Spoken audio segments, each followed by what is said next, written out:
Hello friends, welcome to my channel. Jabardasth anchor Rashmi గురించి ప్రత్యేకంగా చెప్పాల్సిన అవసరం లేదు. ఈమె కంటిన్యూస్ గా షోస్ చేసుకుంటూ అప్పుడప్పుడు సినిమాలో కూడా యాక్ట్ చేస్తూ జనాల్ని ఎంటర్టైన్ చేస్తూ ఉంటుంది. నిజంగానే 43 ఏళ్ల వయసున్న రష్మి ఇంకా ఎందుకు పెళ్లి చేసుకోవట్లేదు? సుధీర్ కి రష్మికి ఉన్న సంబంధం ఏమిటి? రష్మి త్వరలోనే పెళ్లి పెట్టలేకపోతుందా? ఇక పైన నిజంగానే రష్మి పూర్తిగా యాంకరింగ్ కి ఫుల్ స్టాప్ పెట్టబోతుందా? రష్మి ఎవరెవరితో ప్రేమాయణం నడిపింది అనే నమ్మలేని నిజాల్ని ఈ వీడియోలో మనం తెలుసుకునే ప్రయత్నం చేద్దాం. ఫ్రెండ్స్, ఈ వీడియో చాలా ఇంట్రెస్టింగ్ గా ఉండబోతుంది. ఈ వీడియోకి లైక్ కొట్టి స్కిప్ చేయకుండా ఎండింగ్ వరకు చూడండి. Rashmi Gautam alias anchor Rashmi. ఈమె 1982 ఏప్రిల్ 27న ఒడిశాలోని బరంపూర్ లో ఒక బ్రాహ్మణ ఫ్యామిలీలో జన్మించింది. తండ్రి రామ్ గౌతమ్, తల్లి మమత.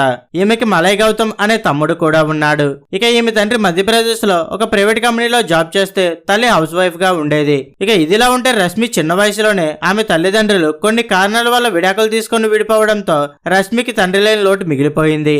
అలా ఈమె తండ్రి రెండో పెళ్లి చేసుకుంటే తన తల్లి మాత్రం పిల్లల్ని తీసుకుని వైజాగ్ లో తన పుట్టింటికి వచ్చేసింది.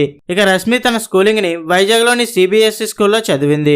చదువుల్లో చురుగ్గా ఉన్నప్పటికీ రష్మికి తెలుగు మాట్లాడడం చదవడం రాకపోవడంతో తన తాతయ్య అమ్మమ్మ సహాయంతో నేర్చుకుంది.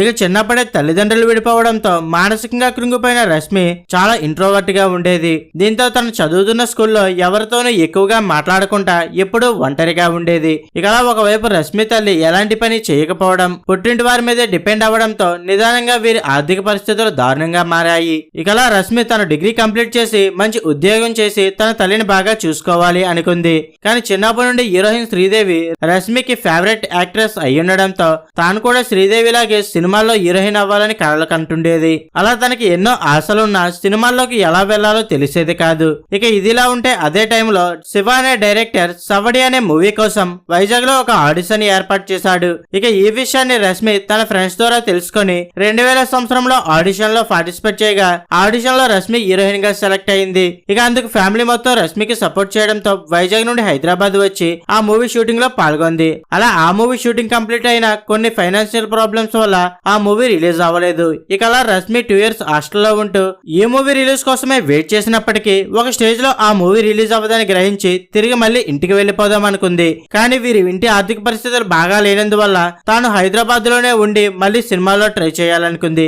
అలా 2 సంవత్సరాలు ట్రై చేసిన తర్వాత రష్మికి 2002లో హోలీ సినిమాలో సునీల్ జోడీగా నటించే అవకాశం రావడంతో ఆ మూవీ హీరో ఉదయ్ కిరణ్ కాబట్టి ఖచ్చితంగా ఆ మూవీ రిలీజ్ అయి తనకి మంచి గుర్తింపు వస్తుందని, ఆ తర్వాత సినిమా అవకాశాలు తనను వెతుక్కుంటూ వస్తాయి అనుకుంది. ఇక అలా హోలీ మూవీ కంప్లీట్ అయి 2002లో రిలీజ్ అయింది. కానీ రష్మికి ఏమాత్రం అవకాశాలు రాలేదు.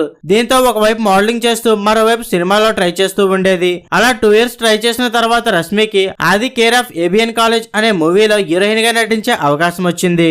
ఇక ఆ మూవీ 2004లో రిలీజ్ అయి అటో చీటి వెళ్లిపోయిందనే చెప్పొచ్చు. అలా 2 years తర్వాత 2006లో థ్యాంక్స్ అనే మూవీ చేయగా అది కూడా ఆడలేదు. దీంతో తనకి అవకాశాలు రాక అప్పటి వరకు చేసిన సినిమాలు పేమెంట్లు ఇవ్వక చివరికి తన హాస్టల్ ఫీజు కట్టడానికి కూడా డబ్బులు లేకపోవడంతో రష్మిని హాస్టల్ నుండి బయటికి పంపించేశారు. అలా తనకి సినిమా ఇండస్ట్రీలో పరిచయమైన ఒక ఫ్రెండ్ తో రూమ్ షేర్ చేసుకుంటూ ఉండేది. దీంతో ఇలా ఉంటే అవ్వదని పార్ట్ టైం జాబ్ చేస్తూ సినిమాలో ట్రై చేయాలని డిసైడ్ అయ్యింది. ఇక ఒకవైపు సీరియల్స్ లో చిన్న చితక పాత్రలో యాక్ట్ చేస్తూ మరోవైపు జాబ్ కోసం ట్రై చేసిన ఎక్కడ కూడా ఈమెకి జాబ్ దొరకలేదు.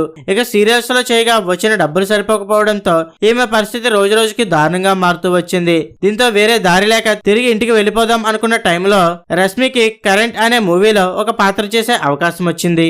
అలా చివరిగా ఈ మూవీతో తన లక్ని పరీక్షించుకోవాలని ఆ మూవీ షూటింగ్ లో పాల్గొనగా అక్కడ తనకి ఏర్పడిన కాంటాక్ట్స్ తో వెల్డనబ్బా అనే ఒక హిందీ మూవీలో చిన్న పాత్ర చేసే ఛాన్స్ వచ్చింది. అలా ఆ తర్వాత గణేష్, బిందాస్, చలాకి, ప్రస్థానం, కన్నడలో గురు అనే మూవీస్ చేసిన ఇండస్ట్రీలో కొంతవరకు గుర్తింపు వచ్చింది. కానీ ఆ గుర్తింపుతో పెద్ద సినిమా అవకాశాలు రాలేదు. ఇక అలా రష్మి పడే కష్టాన్ని తెలుసుకున్న తన అమ్మ తాతయ్య హైదరాబాద్ కు వచ్చి రష్మిని మళ్ళీ వైజాగ్ తీసుకుని వెళ్లిపోయారు. ఇక తన కెరీర్ లో నటన అనే భాగం పూర్తయింది అనుకున్న టైంలోనే మల్లెమాల ప్రొడక్షన్ వారు చేసిన వీరా అనే ప్రోగ్రామ్ అయిపోవడం, జబర్దస్త్ అనే కామెడీ షోని చేయాలనుకున్నారు. ఇంకా ఆ షోకి యాంకర్ గా రష్మి, అనసూయ వీరిద్దరి పేర్లను ప్రోగ్రామ్ డిజైనర్ ప్రస్తావించగా ఆ ఇద్దరిలో ఆడిషన్ తీసుకున్నప్పటికీ అనసూయని యాంకర్ గా సెలెక్ట్ చేయడం జరిగింది. దీంతో రష్మి మళ్ళీ వైజాగ్ వెళ్లిపోయింది. అలా కొన్ని ఎపిసోడ్స్ జరిగిన తర్వాత అనసూయకి ప్రొడక్షన్ హౌస్ కి గొడవలు మొదలయ్యాయి.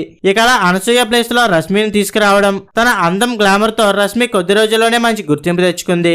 అలా నిదానంగా ఈమె ఆర్థిక పరిస్థితులు కూడా మెరుగుపడ్డాయి. ఇక ఆ తర్వాత ఒకవైపు యాంకర్ గా చేస్తూనే మరోవైపు గుంటూరు టాకీస్, రాజుగారి బంగ్లా, అంతం, నెక్స్ట్ నువ్వే, బోలా శంకర్ అని 4 సినిమాలో నటిస్తూ రష్మి బిజీ అయింది. ఇక ఇదిలా ఉంటే రష్మి పర్సనల్ విషయానికి వస్తే 2013లో ప్రారంభమైన జబర్దస్త్ షోలో రష్మి సుధీర్ల కెమిస్ట్రీ చూసిన వారు ఎవరైనా వీరిద్దరూ ప్రేమలో ఉన్నారని అనుకునేవారు. అయితే ఈ విషయాన్ని సంబంధించిన రష్మి ఒక ఇంటర్వ్యూలో మాట్లాడుతూ తన విషయాలు అందరికీ చెప్పుకుంటూ పోతే అసలు అది తన జీవితమే అవ్వదని, అన్ని విషయాలు అందరికీ చెప్పాల్సిన అవసరం లేదని, అది తన వ్యక్తిగత జీవితం అని, సుధీర్తో ఉన్న సంబంధం ఏదైనా కావచ్చని, దాని గురించి ప్రతి ఒక్కరికి చెప్పలేనని, కొన్ని విషయాలు భవిష్యత్తులో ఏమవుతాయో తెలియవని, ఏం జరిగినా అది తప్పకుండా అందరికీ తెలుస్తుందని, తాము ఆఫ్ స్క్రీన్ లో ఎలా ఉంటామో అదే ఆన్ స్క్రీన్ లో కనిపిస్తుందని, తమ ఇద్దరిది 10 ఏళ్ల ప్రయాణమని, షోలో అనుకొని ఇదంతా చెయ్యలేదని, ఓ మ్యాజిక్ లా తమ ఇద్దరి కెమిస్ట్రీ అందరినీ ఆకర్షించింది అంటూ చెప్పుకొచ్చింది. అంతేకాకుండా రష్మి సుధీర్ మధ్య చాలా ఏజ్ గ్యాప్ ఉండడంతో 10 సంవత్సరాల నుండి బెస్ట్ ఫ్రెండ్స్ గా ఉంటూ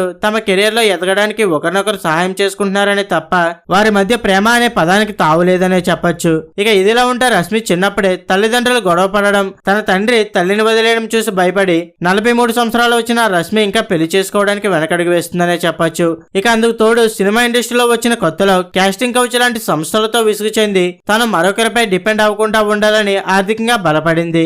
ఇక జీవితం ఎప్పుడు ఒకేలా ఉండదన్నట్లు వయసు పెరిగే కొద్దీ తమకంటూ ఒక తోడు కావాలని, ఫ్యామిలీని ఏర్పరచుకోవాలనిపించి రష్మి పెళ్లి చేసుకుంటా అని తన తల్లికి చెప్పడంతో ఒడిశాకి చెందిన ఒక బిజినెస్ మ్యాన్ సంబంధం చూడగా ఇప్పుడు వీరిద్దరూ సీక్రెట్ గా డేట్ చేస్తున్నారని, అండర్స్టాండింగ్ వస్తే త్వరలోనే పెళ్లిపేట లేకపోతున్నారనే వార్తలు వినిపిస్తున్నాయి. ఇక ఈ క్రమంలోనే రష్మి వరుస షోలు మరియు మూవీస్ వల్ల అనారోగ్యం బారిన పడి నెలల తరబడి సఫర్ అయిన రష్మి ఒక స్టేజ్ లో కళ్ళు తిరిగి పడిపోవడంతో హుటాహుటిగా కుటుంబ సభ్యులు హాస్పిటల్లో తీసుకెళ్లగా చెక్ చేసిన డాక్టర్లు 2 సర్జరీలు చేశారని, దీంతో వర్క్ చేయకుండా రెస్ట్ తీసుకోవాలని, లేదంటే హెల్త్ కండిషన్స్ మరింత వర్స్ట్ గా మారుతాయని చెప్పడంతో రష్మి తన కెరీర్ కంటే హెల్త్ కి ఎక్కువ ఇంపార్టెన్స్ ఇచ్చి కొంతకాలం బ్రేక్ తీసుకుంది. ఫ్రెండ్స్, రష్మి చేసిన ప్రోగ్రామ్స్ అండ్ సినిమాల్లో మీ ఫేవరెట్ ఏదో కింద కామెంట్ చేయండి. అండ్ ఇంకా మీరు మన ఛానల్ సబ్స్క్రైబ్ చేసుకోకపోతే సబ్స్క్రైబ్ చేసుకోండి. Thank you for watching.